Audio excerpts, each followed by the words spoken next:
What is up, everybody? Welcome to the Week 10 DFS MVP podcast. I'm your host, TJ Hernandez, the director of DFS at 4for4.com. Back, as always, with my trusty co-host, Mr. John Daigle, Mr. Pat Corain. Boys, welcome to the double-digit weeks and another 10-game ugly slate. How goes it? Double-digit weeks? We made it, guys. We did it. For DFS, still over half the season left for DFS, so right. don't remind yourself about that. But it's a fun slate because there are no values at running back in particular, and there are, I think, 6 quarterbacks in ceiling spots, so there's no reason to chase the chalk either. And I think the chalk varies across sites because there are completely different salaries for some of these quarterbacks on FanDuel and DraftKings. So it's going to be fun to talk about. Yeah, absolutely. Again, like we said, another short slate. There's 1 or 2 games that have decent over-unders, but a lot of low over-unders, as we've seen quite a bit in the past few weeks. One thing that I have been encouraged by is that obviously it's very hard to take down a GPP. But Daigle mentioned this in our Slack, in our Discord the other day, that we've been on the right track, at least in terms things like we saw CJ Stroud last week on slot win the Sunday Million and the Millionaire. And that doesn't happen a lot. We've been talking about the last couple of weeks, onslaughts are viable in these spots. It's only the 5th Millionaire winner going back to the start of 2020 to use 5 players from the same game, 4 players from the same offense. So things like this we are on, and we're very aware that these things are viable. So it has been the macro of things has been very exciting, even if the micro, be it the team projections or the player projections, haven't been as exciting. I think the macro unraveling has been pretty fun. I completely agree, and I am going to start leaning more towards those on-slot game stacks. I'll even talk about a few options this week, because I think that's been a common theme for smaller fields. I still think you need the one-off wild card play and the large ones, like the $9 slant. The Millie Maker got there last week, but I still think you do need the 1%er. But in smaller fields, even up to only 5,000 entries, I think the 4 to 6 players and 2 to 3 receivers, not to mention 2 run backs, is starting to become more viable, especially this week. Because again, last week I talked about how I couldn't pick a quarterback because the slate was so ugly. I was like, we can actually do anything on this slate because I don't trust anyone. And CJ Stroud was part of our options. I wrote about Noah Brown in the tournament article too as one of my favorite double stacks with Stroud. But this week, again, there are really 6 quarterbacks in the best spot possible. I love them all. So we will talk about those game environments as a whole, thinking that maybe we can get 5 to 6 players there in each one. Yeah, and one thing that has been guiding our insight on these game environments has been the walkthrough on Legendary Upside that Corain writes every single week, goes through game by game. And I think it's especially important to dive into that this week, where a lot of people start with the game stacks or the quarterback stacks for the top 5 fantasy scores, the top 3 overall fantasy scores, not on the main slate. So as Daigle said, we can get pretty deep in where we're going with the quarterbacks, 6 quarterbacks he likes on only a 10-game slate. Corain, we'll save your cover boy for a little bit later in the show, but anything you want to highlight from this week's walkthrough before we dive into everything? It's a bit interesting. I think there's a couple spots where I was looking at targets concentrating a bit to some of these wide receivers. I think we'll talk about the Titans game a bit later, but I think that one's really interesting. Kind of a little bit of a shakier spot, one that I started to get really excited about, the Seahawks and just that game environment. And we'll get to all of that, kind of more of a higher confidence type of play. But the Titans one is definitely pretty fun, and partly because I think we're potentially looking at some real target concentration there. And I also feel like maybe the Chargers angle is kind of interesting here too, where it could just be that it just all concentrates to Keenan Allen, that some of the discourse is going to be can Quentin Johnson get anything going here? What are they going to do? And I think it might just be all Allen. So yeah.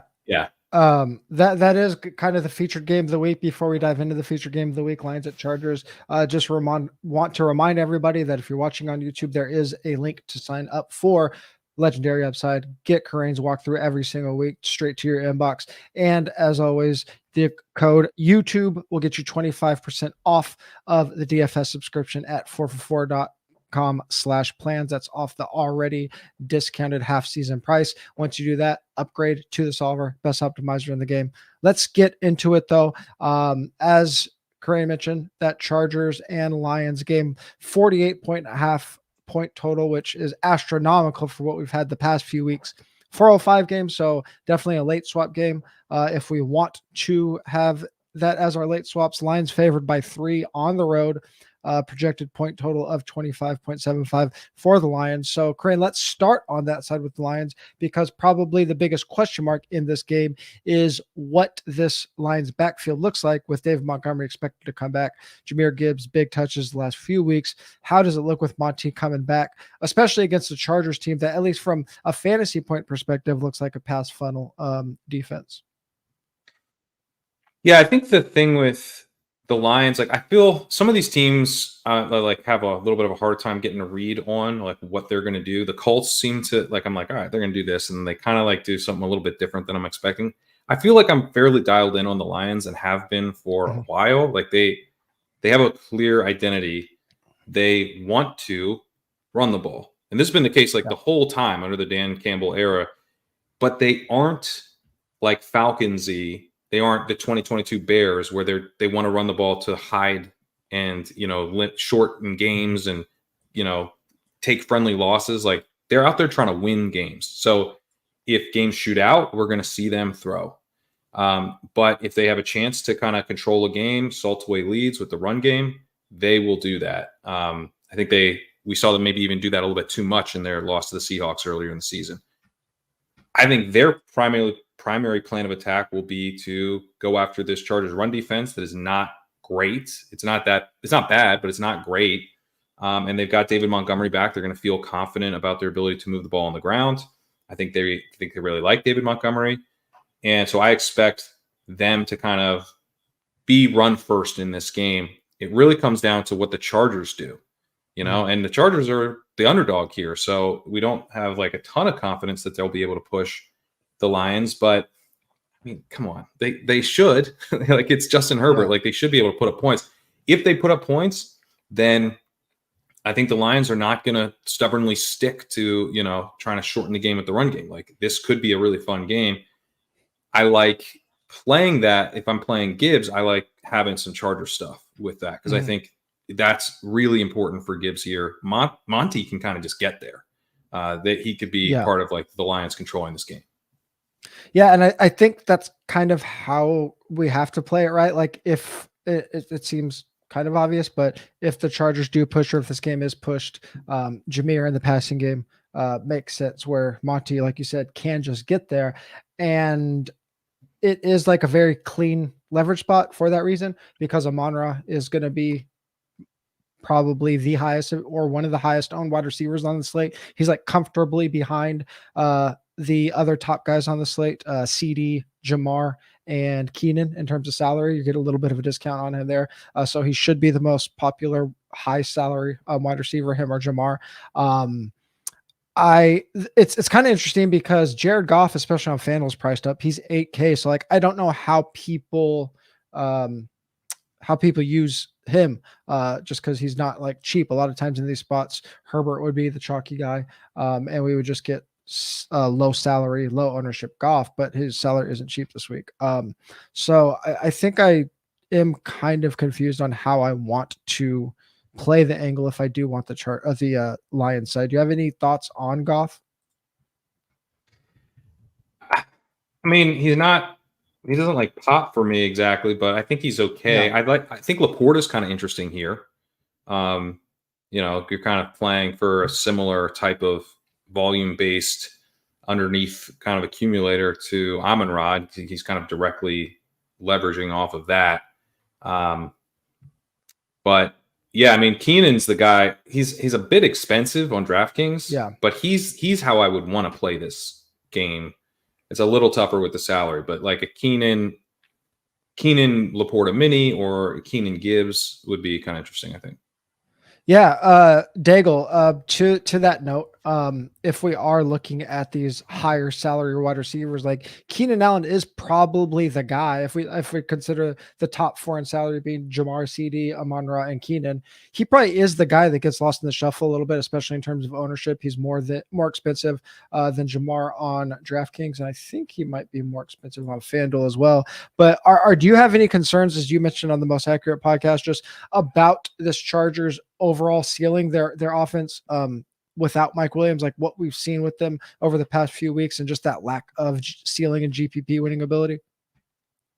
I can't put my finger on this game because, as Pat alluded to, whenever they had David Montgomery in the lineup, the Lions ran the ball at the 5th highest rate from neutral game script. They wanted to be a running team, but you can't run on the Chargers. They're a pass funnel. And if they want to pass, Jared Goff will absolutely get there, given that he's completed 70% of his passes against zone coverage, which the Chargers run at the 10th highest rate, and he's tied with Kirk Cousins for a league-high 8 touchdowns against zone coverage. I actually want to play it around, Pat. Like, I want to play it around your pieces. I want to play it through Amon Ra St Laporta together with Goff if I play it, and just avoid the running backs altogether. But it takes some wish casting. Like, will Ben Johnson do that out of the bye? I'm not sure. More importantly, since I have questions about the Lions' futures. Like, are they really a playoff contender since they've been tested twice this year, and both Geno Smith and Lamar Jackson pelted them for over 300 yards and multiple touchdowns? I don't know if they're a good defense, but more importantly, I don't think the Chargers are a good offense, because since they lost Mike Williams since week 4, Justin Herbert's 20th in yards per attempt. He's completed less than 60% of his passes in 4 of his last 5 games. And the past 2 weeks out of their bye, what they're doing is all going back to the Joe Lombardi style of offense, because, again, that's how football works. This is the argument this offseason when everyone said they fired Lombardi, they got Kellen Moore, now there's more deep shots. No, that's not how professional football works. The fact is, Justin Herbert looks up, sees Jalen Guyton, says, hell no, and he checks the ball down. That's how football works. And now these last 2 weeks, even Tommy DeVito has a higher depth of target than Justin Herbert.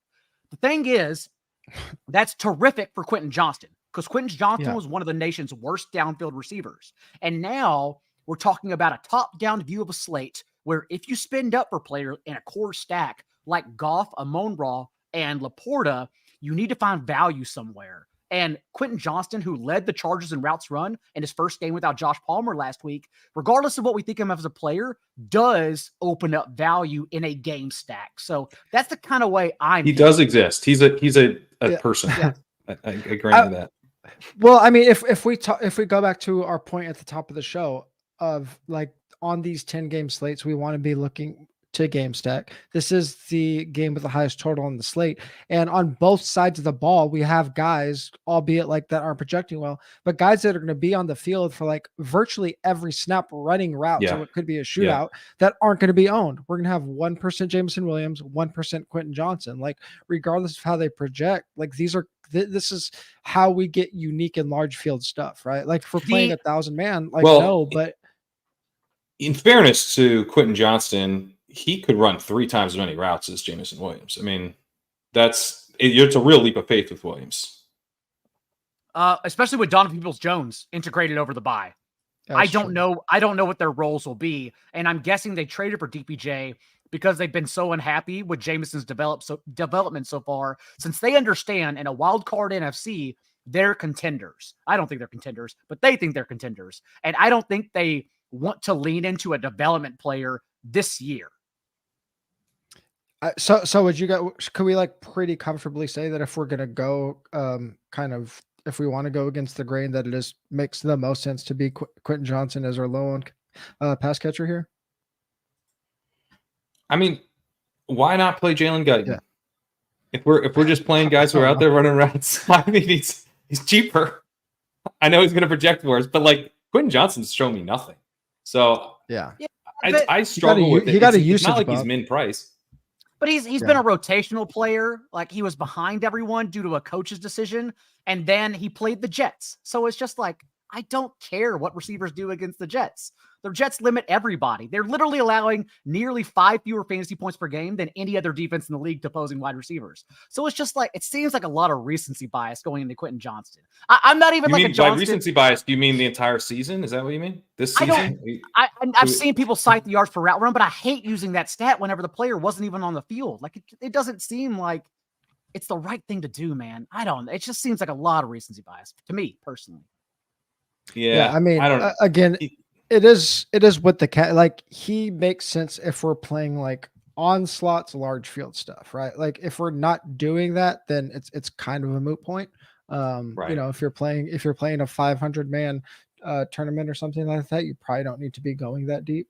If you're not onslaughting the game, you probably don't need to be going that deep. But you know, a lot of people are throwing 2 lineups a week at the million. That's their whole you know, tournament exposure. So, you know, think about it. Yeah. I mean, the thing I struggle with Johnston because if you just zoom out and you say, I want a piece of this offense, it's gonna be low owned and cheap, like it's a totally fine play.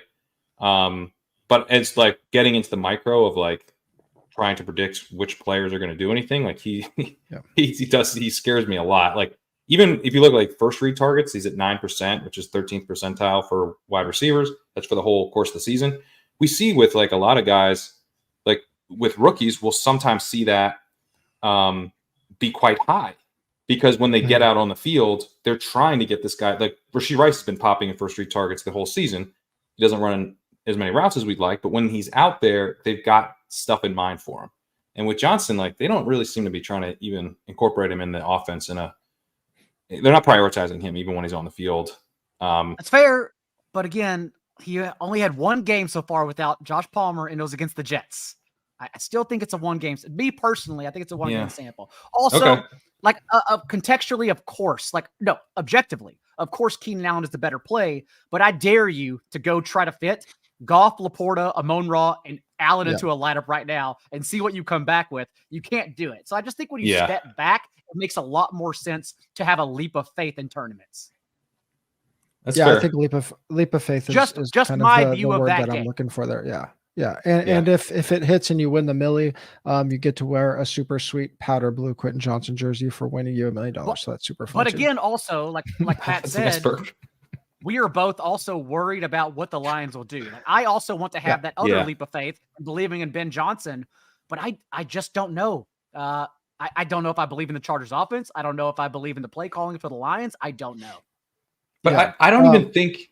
Do you guys feel that the Chargers? I mean, in the numbers that I've been looking at, like they don't strike me as a team you have to avoid running on. Like I don't think it would be foolish for the Lions as favorites to come out here and be like, we're gonna do what we do. We're gonna play our game.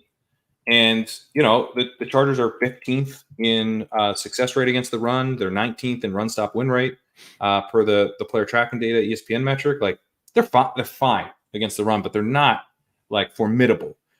So it's one of those things where it does feel like a little bit wish casting on the passing stuff because like it wouldn't be a mistake, I don't think, for them to be quite balanced here or even run first. I definitely don't hate it. I'm probably going to wait until Sunday morning, Saturday night and see what the market does with it. Because if the total starts plummeting, I'll understand why. I'll be okay. I get this. I did bet the Lions under a field goal earlier the week just because I think they're the significantly better team compared to LA. So I'd like to see wherever the market moves it to, honestly. Yeah. Despite this being what should be the highest scoring game of the week, projecting the best across the board, Amon Ra is the only clear value from a cash game standpoint. He is our top wide receiver value on both sites. He is in the FanDuel optimal. On a super soft running back slate, Eckler is our top running back value on FanDuel, and he is in the DK optimal. Let's go on to another game that is pretty intriguing. Bengals at home against the Texans, favored by 6.5 with a 26.5 point team total, a total of 46.5 points for the game. This is an early game. The big news of the week is T. Higgins out. Early projections have Trent Irwin popping as like one of the pay down values of the week. But Daigle, the simple question is, outside of Jamar with T. Higgins out, who do you think benefits the most here?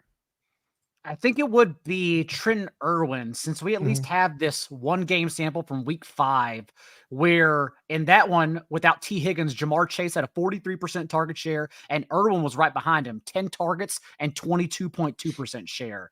The issue is that in a week with no values, I think everyone then defaults to Trenton Irwin as the value. And I'm not trying to play a 3K wide receiver into a tournament. So I don't think I'll get there for tournaments, but that's probably the pivot.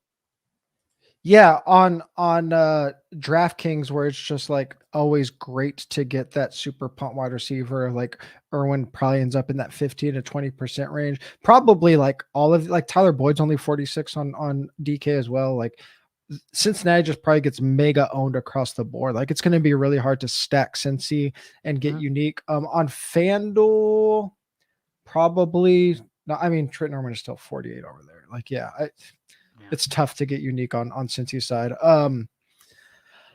Even with that, like Joe Mixon's going to be mega chalk too. Like to me, even though it is a short running back slate, like this feels like pretty easy chalk to fade. Like his yardage totals have just been abysmal. He's getting a little work in the past game. He's scored in back-to-back weeks, but like I just don't think I want to be playing 25% Joe Mixon, even though the running back slate is weak, right? How many times do we need to do this? We're not doing this. Come on. Yeah. Just like he does scare me a little bit on this slate because there's nothing at running back, and he's he's priced fine, and that's like awesome for this slate. And he's been in writing the walkthrough. Like I'm normally like, from last year, it's always like, well, Mixon's like getting all the opportunity in the world, but he's not doing anything with it, and we've never really thought he's that good. So, maybe it's this week, probably not.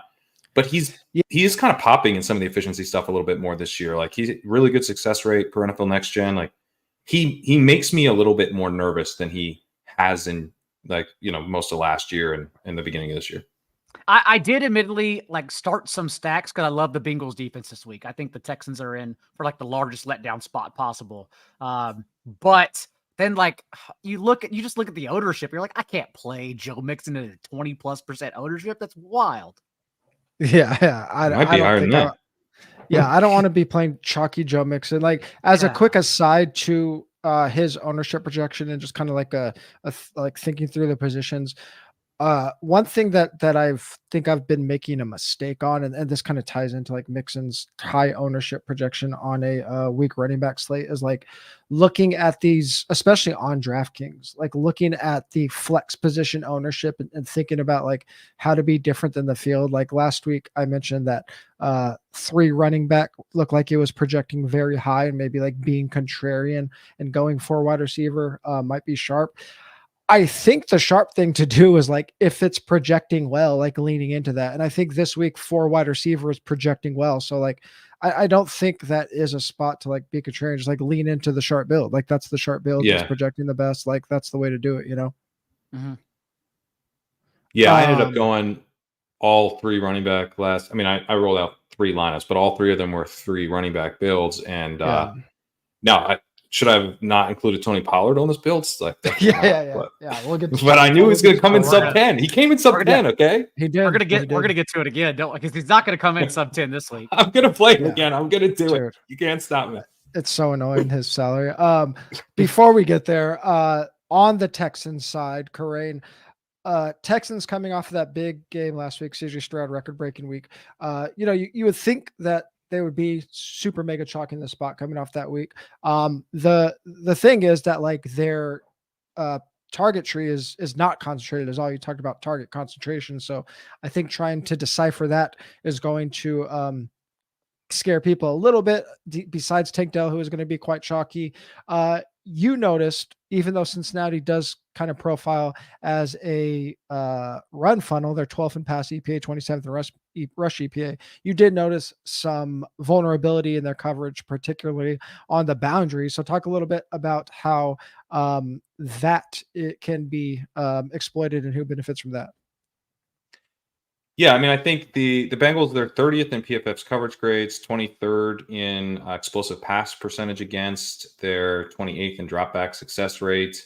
They have a good pass rush. They're well coached, but I don't know that they're like, the type of defense that's going to absolutely shut down the Texans, especially given that we think CJ Stroud's pretty damn good. We know the Texans are not necessarily going to be a pass first team. They were last week, but for the first time all season, and they were playing a Buccaneers pass funnel defense. If they, are game planning for this right now, they're probably thinking, let's get back to running the ball. They would love to have a better running game. I think D'Amico Ryans is kind of gutted that they don't have a better running game. I think some of the we had Robert Mays on Ship Chasing last night, and he was noting that he thinks kind of a lot of what they're trying to do in the passing game, like the Shanahan, has its roots in the Shanahan type system, that having enough of the running game elements is important to kind of set up what they're looking to do in the pass. So I don't think that last week's shift to the pass, and they had a 4% pass rate of expected overall, and they were 10% on first down, which is like pretty damn aggressive. I don't think that's a signal that they're now like a pass first team. I think they probably will come in here and try to be balanced and try to get the run game going a little bit. But the hope is that the Bengals, who have been extremely aggressive through the air since Joe Burrow started to get healthy and should be able to put up points here, that they push them. And, maybe it's like a little bit stop-start with the Texans this week.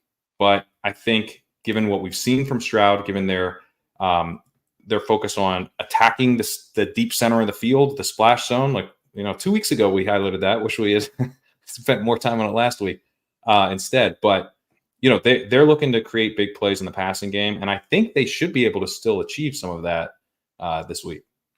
Yeah. Do we care about Robert Woods coming back? Like, I know he isn't going to be in our lineups, but can he just throw enough of a wrench in things where it gets ugly? Nico Collins back-to-back DNPs. Woods logged a full practice today. You mentioned Noah Brown, he is the most obvious regression candidate, negative regression. Could it be a little bit muddy with Robert Woods back? Do we just play single-digit Schultz with Noah Brown expected to regress a bit? I think single-digit Schultz is an awesome play. I think Robert Woods, if Nico Collins was playing, I would think, we've never really seen post-Tank Dell's emergence all four of these wide receivers together.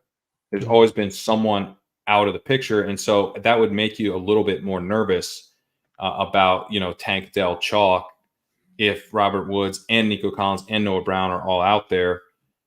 Because Nico Collins is pretty good, and they seem to want to involve Robert Woods and Noah Brown, and maybe routes are a little bit limited and just kind of creates more variance. But Robert Woods has been kind of whatever. He's not someone I'm real afraid of. And Tank Dell has been electric. He's fourth in ESPN's open score, I believe, or third. It's crazy. He's absolutely crushing right now.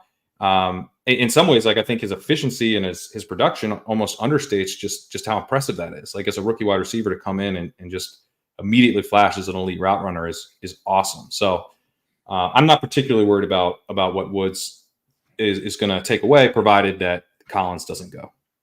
Yeah, let's not forget Daigle had the Noah Brown call last week. I think he was 3.5 or 4% in the millie and ended up in the winning millie lineup. So shout out to that call, Daigle. Tank Dell is one of the highest floor plays of the week after getting injured in week 5, missing week 6, came back from the bye and has led the team among wide receivers in snaps and routes run the last 2 weeks. Obviously had that big 11 target game last week. And then basically everybody on the Bengals that's starting is projecting as a good value.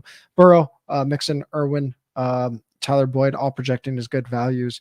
I probably just default to Burrow as the cash game quarterback. Just an older Rami saying, just take the syrup over the pancakes.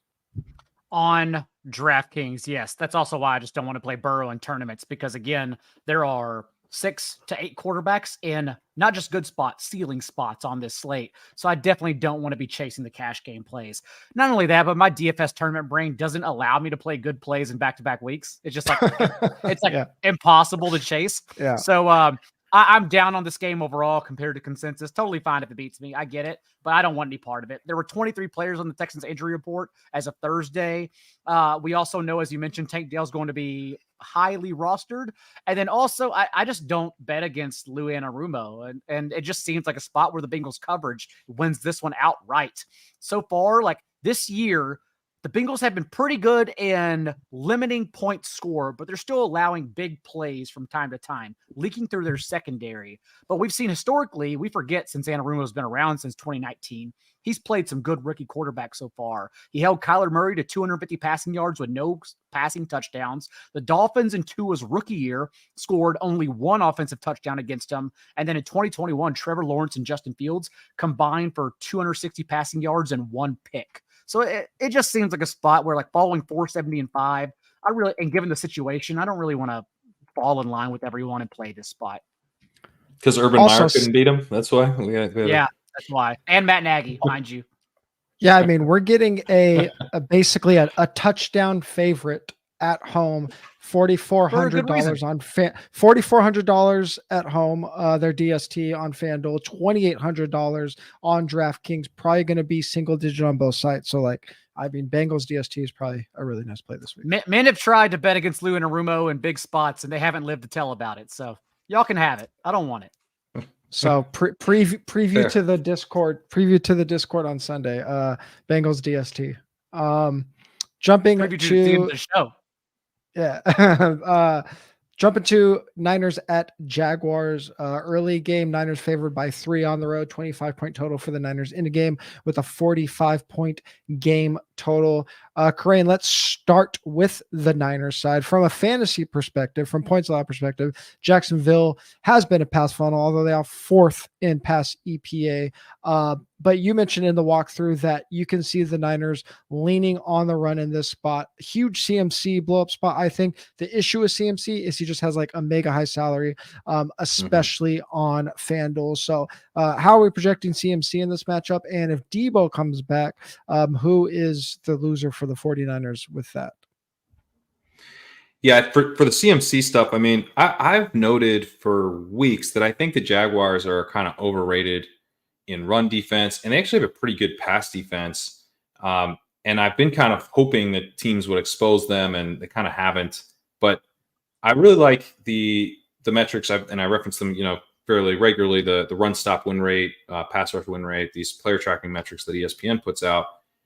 The Jaguars are 30th in run stop win rate. And I'm just like, I don't know, man. Are you actually going to be able to stop what Kyle Shanahan's going to throw at you with Christian McCaffrey coming off of a bye week? I'm not worried about the Jaguars run defense, and some of the run funnel stuff. I'm willing to go counter narrative on that. If I think the team that I'm betting on here, the 49ers, wants to do something. They want to run the ball. That's how they operate. And is this situation enough to throw them off of that? I don't really think so. So I think we'll probably see them, kind of look like the 49ers usually do. And if they're playing from ahead, the 49ers are the team that dictates the run this year. So it just sets up McCaffrey, and obviously he's involved in the passing game as well, but it sets him up for just a huge workload, and he's super. I made the note in the walkthrough, the workload's not the point. The point is that this is an elite talent. That's what you get to bet on. And then the workload is also elite. That's why, we just see him producing results at running back that you really don't get elsewhere, or really have a chance to get elsewhere. So I like him a lot. I think if you're going to say, look, he's too expensive, I'm going elsewhere, one reason that you can feel a little bit more comfortable doing that is Deebo Samuel. Maybe, it's not all McCaffrey because Samuel's back. And I think Samuel probably makes Kittle a little bit, harder to bet on, or a little bit shakier of a bet, because, it's just kind of one more mouth to feed in the offense. Yeah, I mean, I think especially on FanDuel, that 10.5K salary, people like to shy away from. So even if we're just thinking about a flip the bill, I don't even know if it's flip the bill, but just contrarian salary allocation, you're going to get that there. Daigle, on the Jaguars side, a lot of Jaguars projecting quite well this week. Evan Ingram expected to be mega chalk. Everyone else probably going to draw moderate ownership, but we've been talking about the splash zone a lot the past few weeks, those deep middle of the field routes. You actually noticed that San Francisco, they're more vulnerable on the boundary. So do you want to talk a little bit about that and who you think benefits from that boundary matchup against the Niners? I thought Zay Jones was going to play, and then he got ruled out today. Is So he it seems like out? Mhm. officially ruled out on Friday. So it seems like we're going to just be back going towards Calvin Ridley and Christian Kirk. And although Christian Kirk falls in the same line as George Pickens, Christian Watson, Chris Olave, the list goes on of players that like actually need to score a touchdown to get there because their coordinators use them incorrectly. Yes, the 49ers, where you attack them, is the boundary since they are 20th in yards per catch allowed out wide. And so if we think he's still going to be hoarding targets from outside, I don't mind playing those inconsistent fantasy points in tournaments and going to Ridley in this spot if we think Lawrence answers. And I kind of do because, like Pat said, I think the 49ers can do what they want. The Jaguars are going to be a team that we probably bet against quite a bit in the second half of the year, given that they're severely overrated. Their offense Trevor Lawrence hasn't finished inside the top 10 of quarterbacks in any game this year. He's been 10th, but he hasn't finished 9th or higher. So he's been bad for fantasy based on his ADP.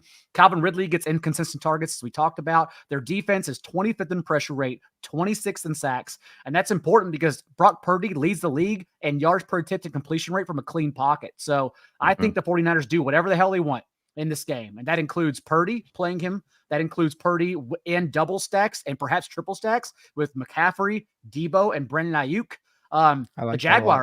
The Jaguars are one of 4 defense playing zone coverage on over 80% of snaps. And Brandon Aiyuk against zone coverage this year has seen 61% of his targets for the second most yards per catch, and he leads the league in yards per route run against zone. He's going to destroy this game. So I kind of just like getting all the pieces here. Yeah. Go ahead, Greg. I like that. I like this idea. So one thing I just wanted to ask about this is Ingram, Evan Ingram. Because that's sort of, if I'm going to be doing San Francisco stuff, he jumps out as a potential bring back because, I think we could be looking at them trying to get the ball out quickly with the pass rush that they're dealing with. And Ingram's been kind of good. I thought Ingram was kind of like a jag. Like he's like, okay, he's got this super shallow ADOT, kind of just like helped fill in. They didn't really have any real strong wide receivers last year, but he's been efficient this year. He's actually popping an open score. Yes, he still has that shallow ADOT, but it could be a good fit for this matchup.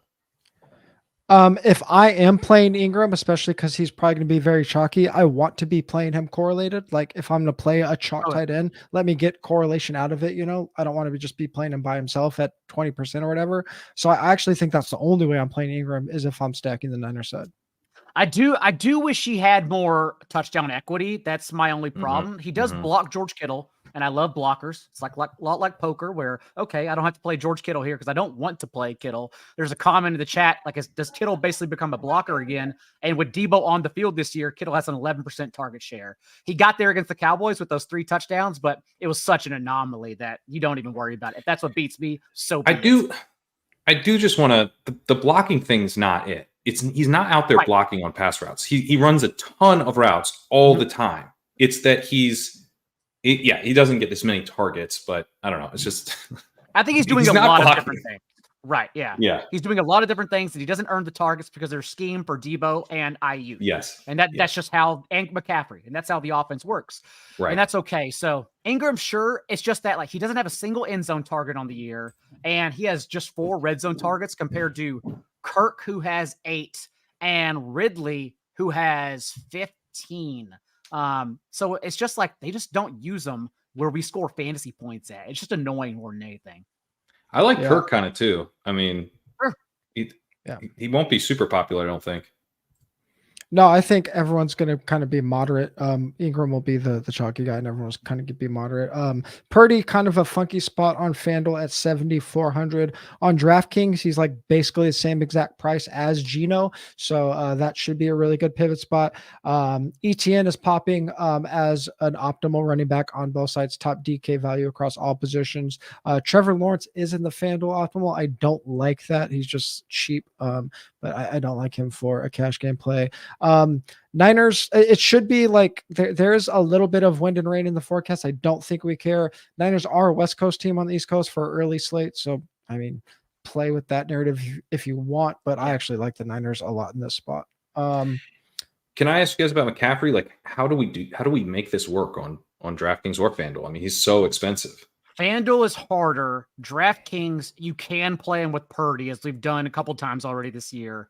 And it just fits in that because Kirk, Ingram, and Ridley are all so cheap that you can just kind of figure it out. Aiyuk is also a step down from the Amon Ra's and CDs in your lineup, so you can figure it out.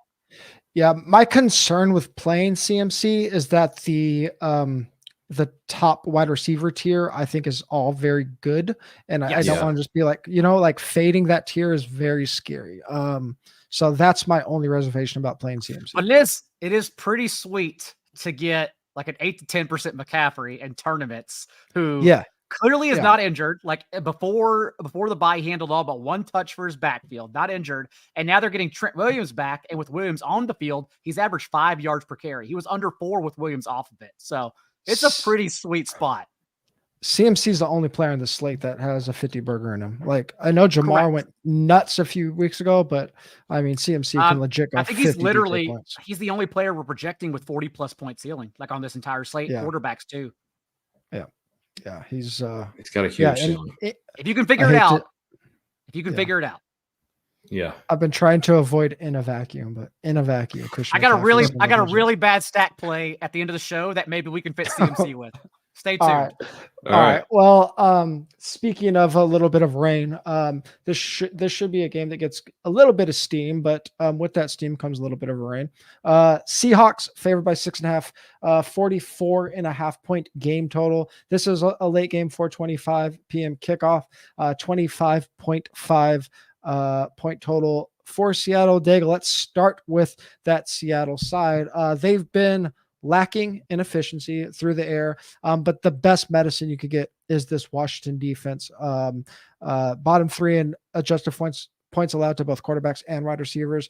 I think Geno might be the quarterback that gets a little steam by Sunday morning. Like all of them are projecting pretty moderately, but I think this is kind of a good spot on both sides. How do you like playing Geno, and who do you like stacking him with this week? I don't think I'm going to play him on FanDuel because he's going to be the cash game option. He's just too cheap over there. It makes too much sense. So whenever we got to last week's Discord on Sunday morning, because we talked about how Mac Jones was objectively in a good spot since every quarterback against the Commanders weeks 2 through 8 had finished at a top 10 option. But we couldn't get anyone else there outside of Demario Douglas, who was a cash game option. So we decided by Sunday morning, okay, if you're playing that, it is just best to play Sam Howell through his 2 double stacking partners, McLaurin and Dotson, and play Henry off of Douglas, who's being played in cash games. That's how we were going to work it if you were playing that game.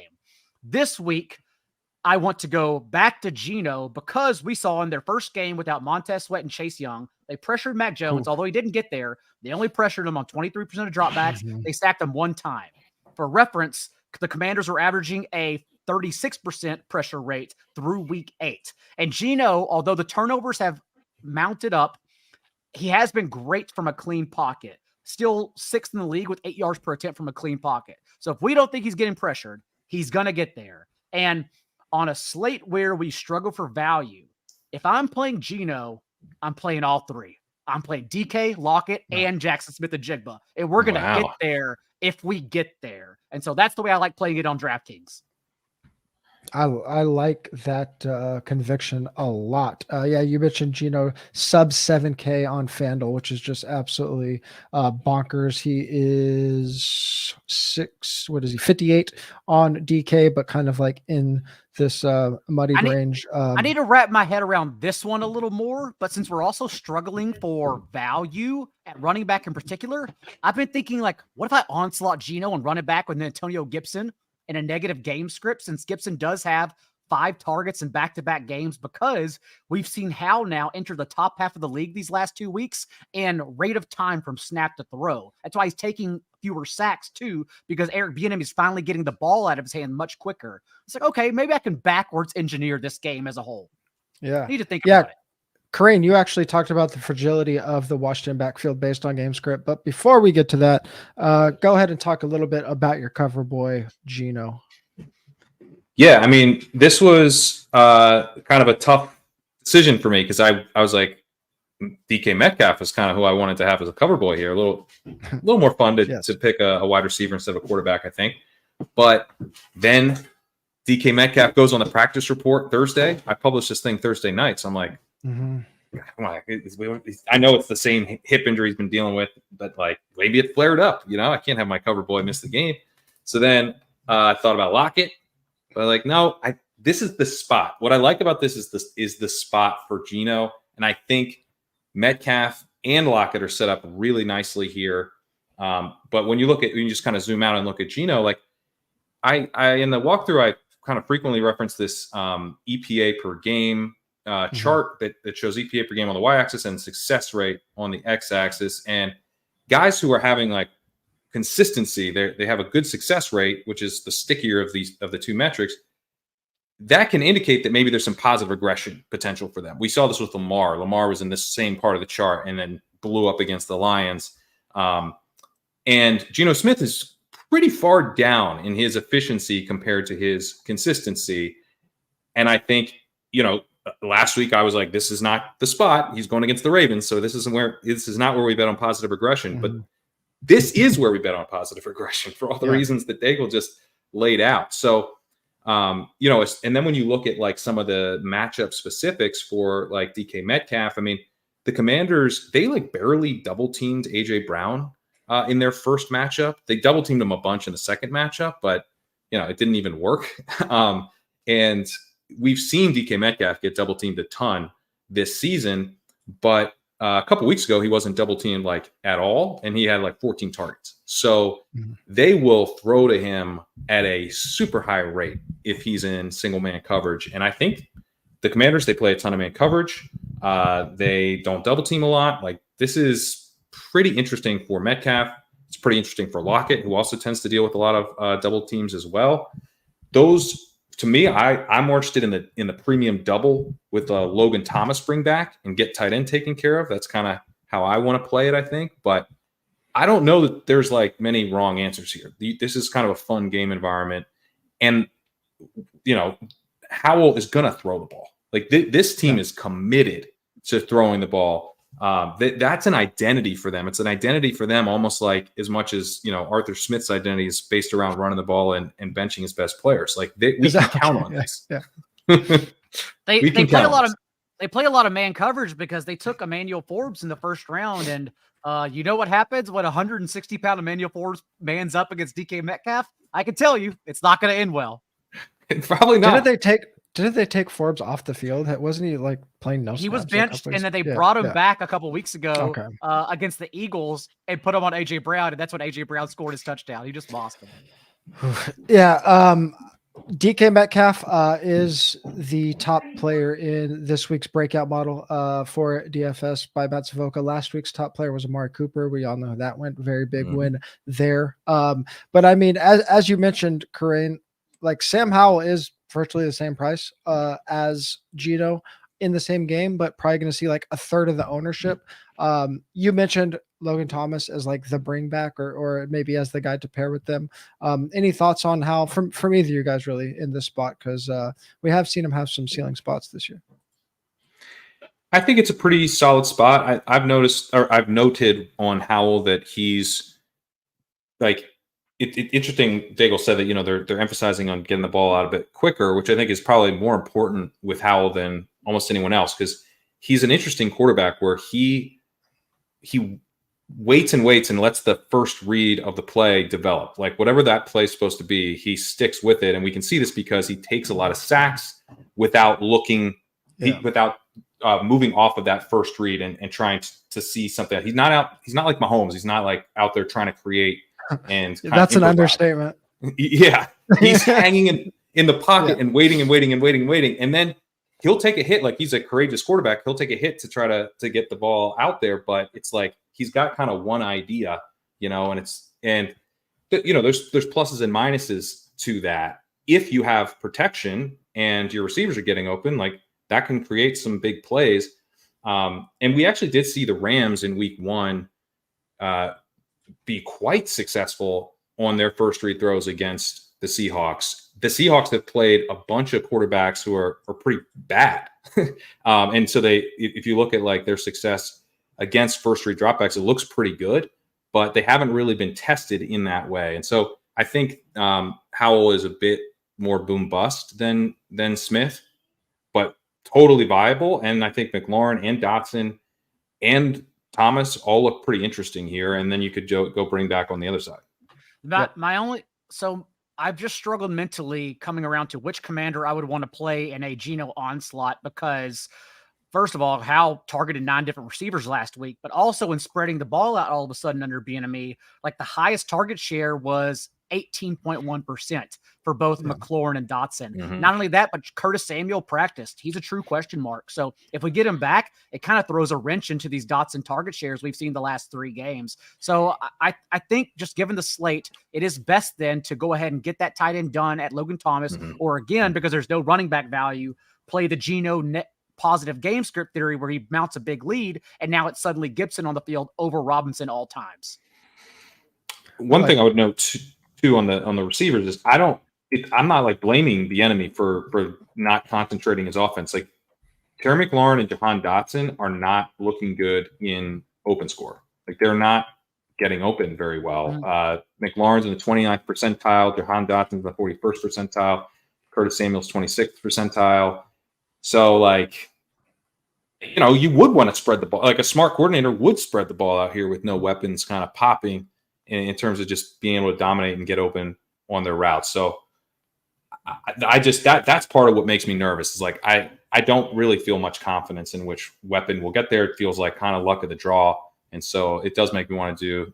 I don't know about the Gibson play. Like I hadn't really thought about that, but it's in line with kind of the way I would want to play this of just like, let me get something taken care of.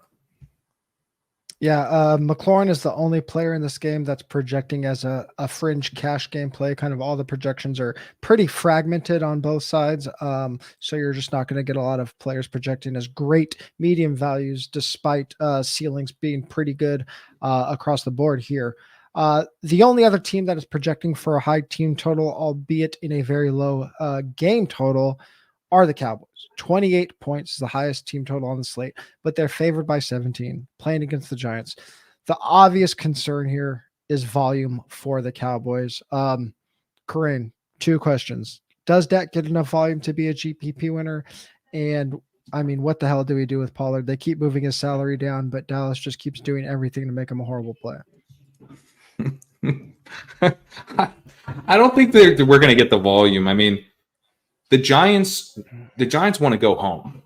Like that's what they're not trying. They're not trying to win this game.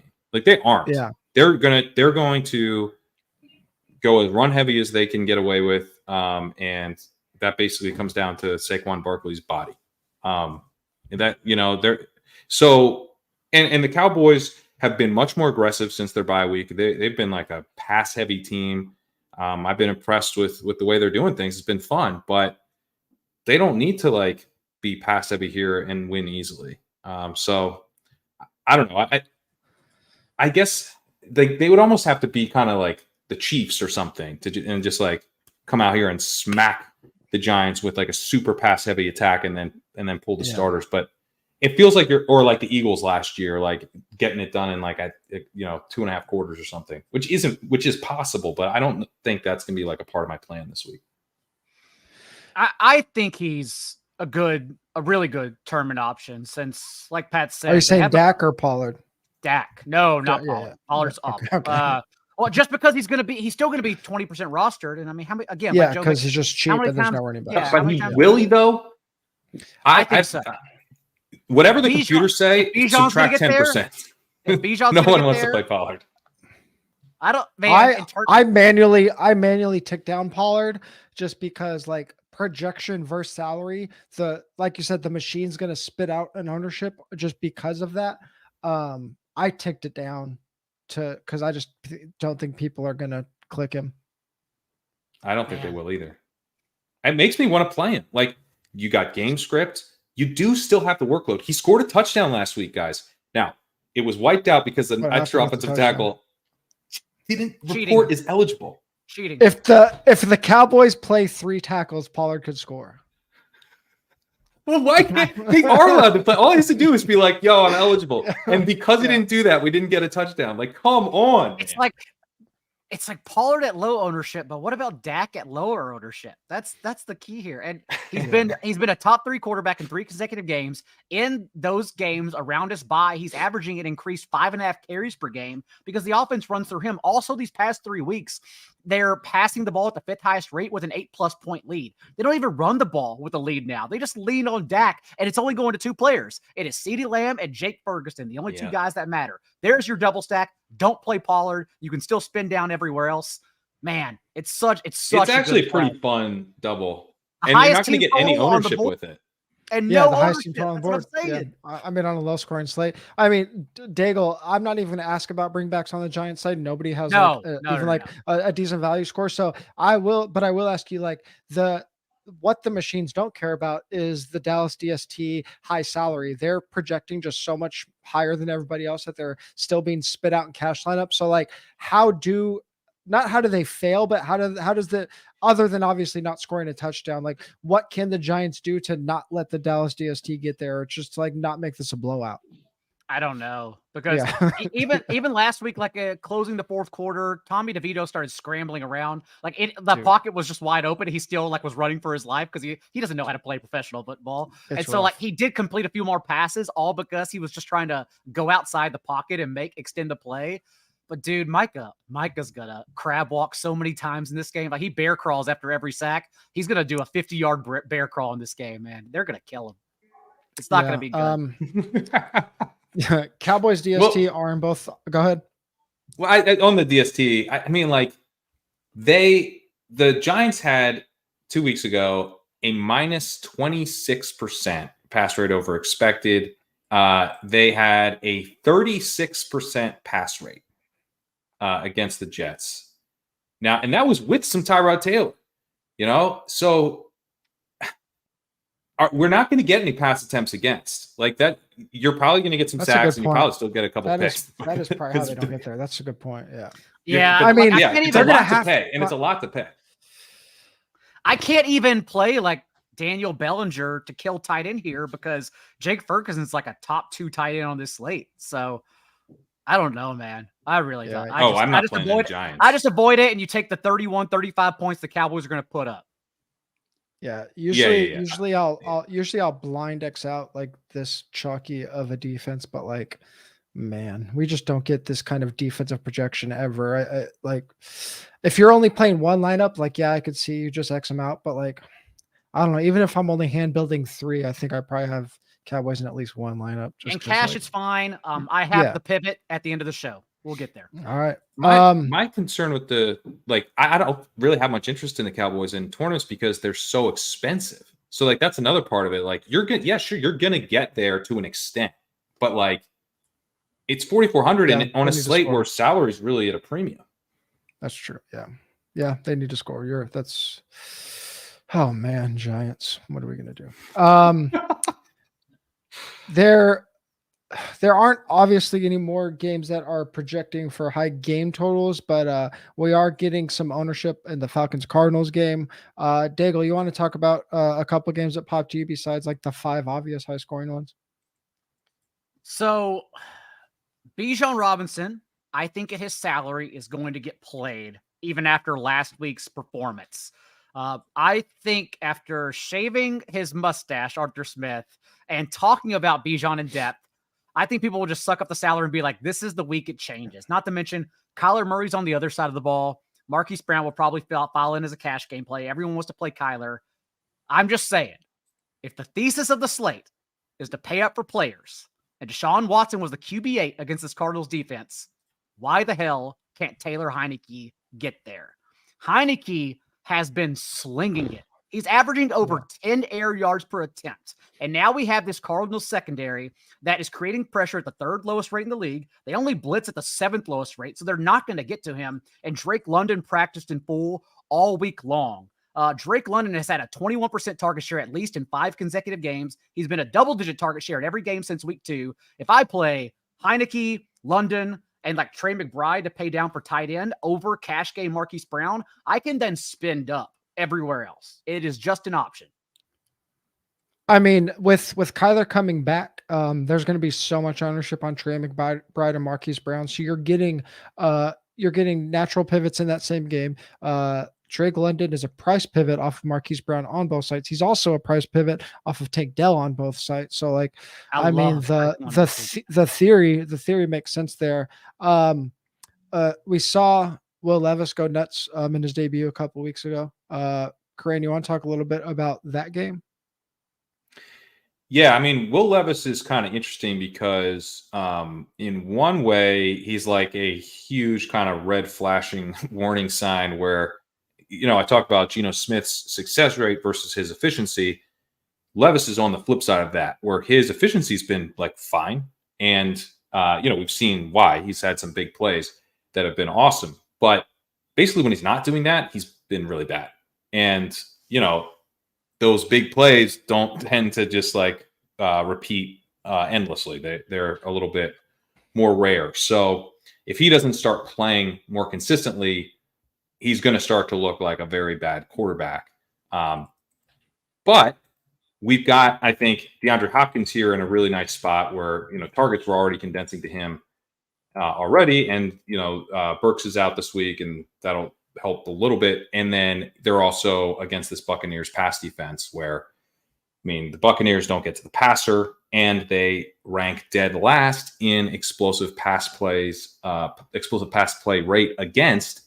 And that's the whole deal with Levis, right? So like we know he's gonna be looking for Hopkins deep. So it's a spot where it's a little shaky, but we know who to play it through. And obviously we just saw the Buccaneers get lit up through the air last week. I think it's possible we could see, another week of just big plays against the Buccaneers pass defense. Yeah, granted it was against the Bucs. I was just saying it just feels like a similar spot to, not only because it's the Bucs defense, but this feels like a similar spot to Houston last week. Not only that, since y'all didn't take my Taylor Heineke play serious, although I'm completely serious on DraftKings, on FanDuel, Will Levis is the same price as Geno Smith, basically $100 cheaper. So like that's my preferred way to play FanDuel is Will Levis through tournaments. I took the Heineke serious. If London's going to be that good of a play, like he has to get there, right? Like it's awesome. not. I didn't. It's amazing. Outside of the players that I mentioned, players that are projecting as fringe or obvious cash plays on DraftKings, Hawkinson and McBride at tight end, Rachaad White at running back, Deontay at wide receiver. On FanDuel, Bijan is projecting quite well, as is Aaron Jones. McBride also projecting well there. As far as the players right now that are projecting the highest, as we mentioned, all of ownership wise, all of the Bengals projecting high. Burrow, Jamar, and Mixon all projecting as quite big chalk. Rachaad White projecting pretty high in ownership. I mentioned Amon Ra St. Brown, Tank Dell, Trey McBride, TJ Hawkinson, Evan Ingram at tight end. Cowboys DST projecting very high in ownership there. Corain, any chalk plays that you want to be leaning into or fading this week? I'm down to fade Rachaad White. Like that doesn't seem like very good chalk, especially, where I do think the Titans could be kind of fun. I also think they could be not very fun. This is like a game environment that we're not overly excited about. And Rachaad White's been a little bit better in terms of his consistency as a rusher, but still looking very unexplosive. And so it just seems like fairly easy chalk to fade. TJ Hawkinson, not super into him. You get it's tight salary. So if he's chalky, I'm happy to move away from that. I'm kind of into fading the Cowboys D as I hinted at before, just because they're so expensive. And it's like, I wonder if people are maybe giving up a little bit more upside than they think if they go into the Cowboys and they don't absolutely rock the Giants. And then McBride, I don't know. I'm actually a little tempted to play some McBride. He's just so cheap, but obviously chalky tight ends is generally not a great spot. Yeah, people are going to be excited about Kyler coming back, and I think they just get overplayed for what the spot should be. Daigle, any chalk that stands out to you as a player, a fade? If I play Will Levis, I don't mind because, again, we've talked about throughout the show how there's rare value here at running back. It just doesn't exist. I don't mind playing Rachaad White, especially on DraftKings where we want those receptions more than anything. He's still seen a double-digit target share in every game since week 2, so that's what we think we're getting, fresh off of 24 raw touches overall. So I'll still play Rachaad White if I play Will Levis. Yeah, I will just say that I am very trepidatious about playing the Bengals in any respect, just because everybody's going to be owned on the team. Like I want to have like at least one out for ownership, and we just don't have one there. So I think if I play that game, I probably play it through the Texans side, and just play whatever chalky Bengal by themselves. They got a little weird. They got unfair on Sunday night because the one thing they couldn't do was target their tight ends, and they just came out and said, screw it. We'll just also do that because we can do everything now that Joe Burrow's healthy. So, yeah, like we don't know necessarily that targets will go to Trenton Irwin now that Irv Smith and Drew Sample are suddenly involved out of nowhere. It's just such a shaky situation that you eat the price for value from a top-down standpoint in cash games and get off of it in tournaments. Also, I forgot to mention that Kevontae Turpin is out, right? So that's like, if we're playing the DST for the Cowboys, like that's touchdown upside that we're losing right there too, right? Like that's part. My brain got to Taylor Heineke and did not get to Kevontae Turpin. I'm sorry. Well, no, I'm just saying if their best kick returners out, like they're losing that touchdown upside, like that's one more reason to not be playing that DST. Right. I don't know who the backup was. It used to be Tony Pollard, but they took him off to give him. Oh God! Imagine if Pollard scores a punt return. Oh, dude, I'm gonna walk outside. Like, no, screw that. If Pollard double dips on the 1 week, where I'm gonna play Cowboys. Tony Pollard. Absolutely not. Before we get to our favorite plays of the week, not Tony Pollard, I want to remind everybody about Prize Picks. Prize Picks is daily fantasy sports made easy. Go to prizepicks.com/DFSMVP and use code DFSMVP for a first deposit match up to $100. We're going to get back on the right track this week with a 4-player pick'em. We've been rolling out the 3-player pick'ems. 4 spots we like this week with a chance to 10 extra money going off of the main slate. Raiders and the Jets. Raiders run defense has been abysmal. We like Breece Hall for more than 63.5 rushing yards. In that same game, we expect Raiders to be very run heavy like they were last week. And for that reason, we like Aiden O'Connell for less than 206.5 passing yards. They will also be without their left tackle. We saw Keaton Mitchell get a lot of work for the Ravens last week. We like Gus Edwards for less than 45.5 rush yards this week. And we talked about Will Levis. We talked about that Titans offense. Will Levis more than 221.5 passing yards this week. Again, 10 extra money with the 4-player pick'em. Don't forget to go to prizepicks.com/DFSMVP. Use the code DFSMVP for a first deposit match up to $100. Prize Picks is daily fantasy sports made easy. Boys, let's get into it. Karain, cover boy, quarterback of the week.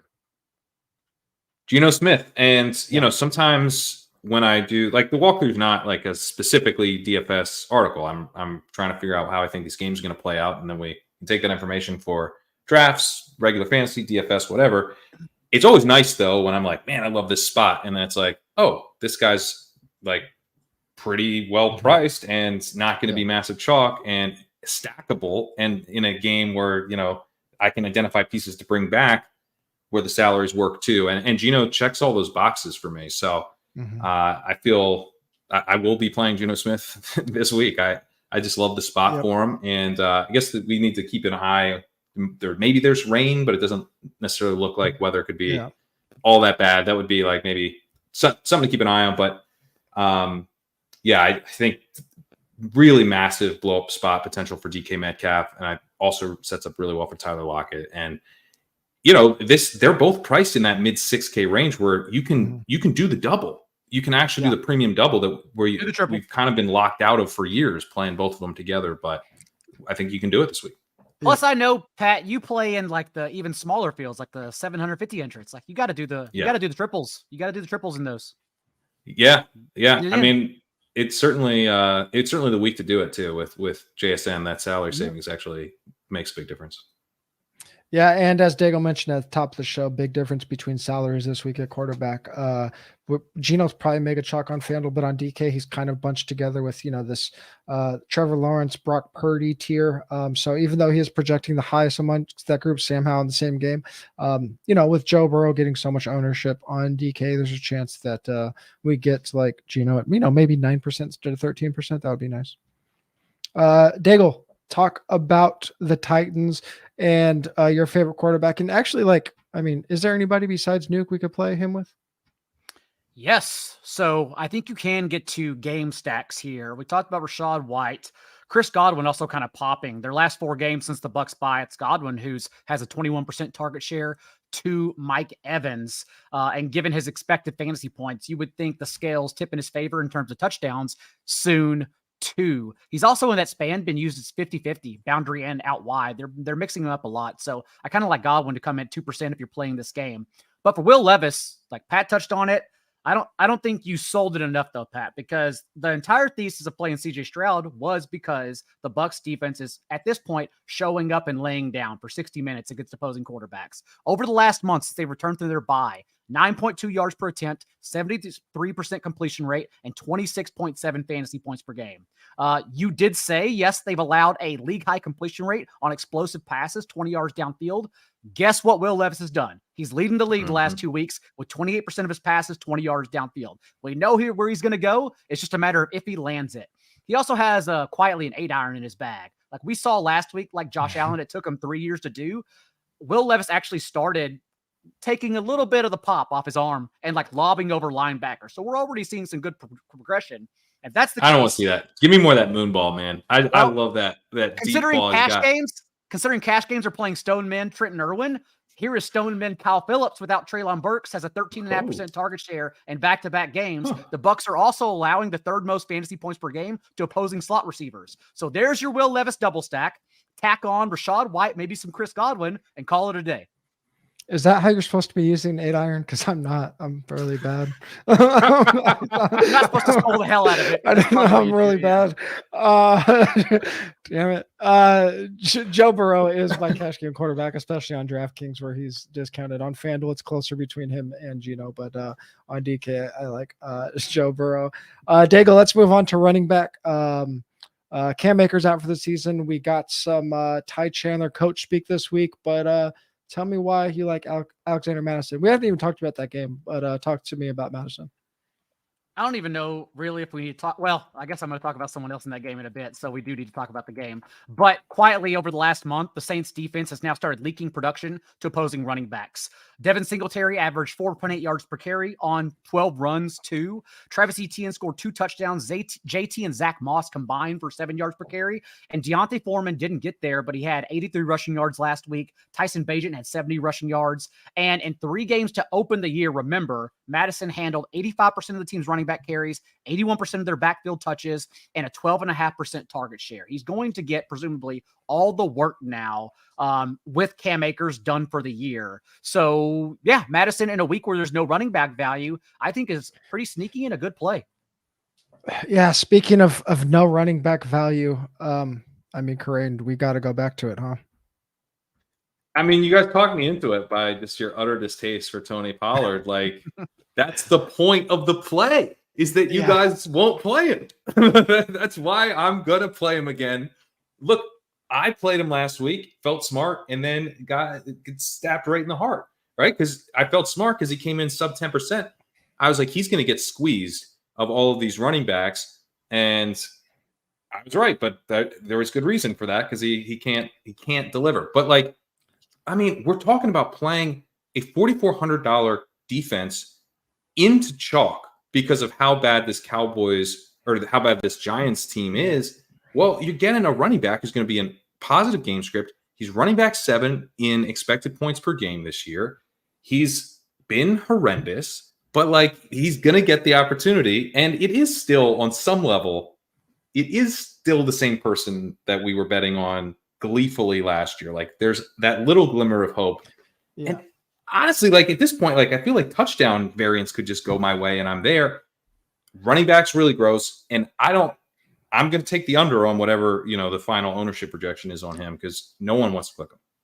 I think the biggest point you made is touchdown variance could go there. Like 28 points, huge favorites. Like that's how we get there with Pollard. In the Millie, if he is over 15, I'll be very surprised.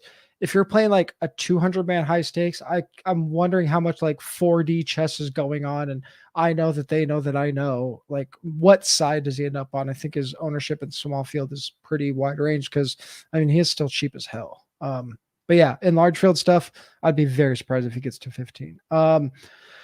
Because Pollard is so gross despite his value, because I don't want to be clicking Joe Mixon, like my only true lock button in cash is Travis Etienne at running back. It's a really bad running back week for values. Very rarely are we like just automatically playing 4 wide receivers in cash and DK. It's feeling like that. It's feeling like a 4 wide receiver week. So Travis Etienne is like the only players I'm for sure playing in cash right now. Let's go to wide receiver and talk a little bit more about that Titans theory, Daigle. I'm sorry, Corinne. Can I just bring up one more running back? Because we haven't mentioned for him. Because I considered picking Aaron Jones. Oh yeah, he's in my pool. He's one of the only guys that's like projecting like pretty well. And not for a ton of ownership, and in a game where I don't think either team's going to push each other. What do we have him for ownership? He should be able to get plenty of carries. Yeah. On FanDuel, people just play running backs more, so like cumulative ownership gets pushed up.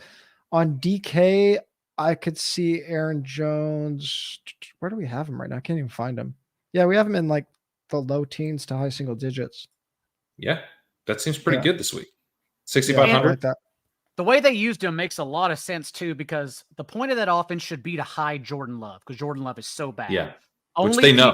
They are aware of that. Only PJ Walker is completing a lower percentage of his passes from a clean pocket this year than Love. He's been awful.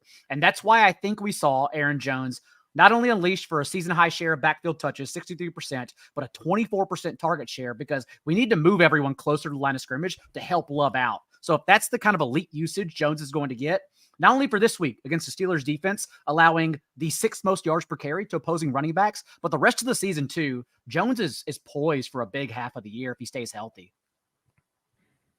Yeah, I like the Jones call, especially on DK. Corinne, you want to talk about Nuke a little bit? Yeah, I mean, I kind of laid it out, and Daigle also laid it out with the explosive plays, but just target concentration is the big thing. A quarterback who has a skill set that really suits him. And then I'll just emphasize that like Hopkins looks really talented still. He's in the 87th percentile in open score. He's got a 2.44 yards per out run, which is elite. He's got a 15.2 ADOT. So like this whole explosive play angle, like you play it through Hopkins, and he's the clear wide receiver 1 there. He has a 41% air yard share. He's not getting used a ton over the deep middle, but enough. And yeah, I think he's a really nice play. And I haven't gotten the sense that he's going to be like mega popular. So probably one off for me. I think he'll be owned, but he won't be like chalky. Yeah. Yeah. Which I think is like, he has the ceiling where like, I'm totally fine with that. Yeah. Daigle, we talked about 49ers doubles, pass catcher in that game with Debo coming back. And I went in depth on Aiyuk against zone coverage, one of my favorite plays in the entire slate. And you're going to get him at 2% because he's in no man's land on both sides, sandwiched in between the high guys that everyone's trying to get up to, like CeeDee Lamb and Amon Ra St. Brown and Jamar Chase, and between the values 2K cheaper than him. So he just kind of fits in perfectly, honestly. Yep. Speaking of Amon Ra, he is that top wide receiver value, as I mentioned earlier, priced in the elite tier, but the bottom of the elite tier. So we're trying to fit him in there. Daigle, go back to that Vikings game, tied in. If both sites are going to continue to allow me to play Superflex, although NFL slates are not Superflex, I'm going to keep doing it. And 5,100 for Taysom Hill on DraftKings, who is a quarterback, doesn't make sense. It's too cheap. I thought they were going to move him up over 7K because that's the way the Saints use him, and they're still giving it to us at 5,100 there. So you just keep playing Taysom Hill. It makes so much sense why he's playing this role now. These last 2 weeks, because Derek Carr completed a league low 40% of his passes in the red zone. They could not score with a league average quarterback under center in the red zone. So now they just take Carr off the field and say, we can score with Taysom Hill. And that's why he has 12 red zone carries, 6 carries inside the 10-yard line the past 2 weeks. He even threw and caught a receiving touchdown inside the 5-yard line. It is a better role than Travis Kelce's at their position. So you keep playing Taysom Hill. Shout out to Taysom for keeping all my Cooper Cup Best Ball Mania teams alive. Corinne, you want to talk about your tight end of the week?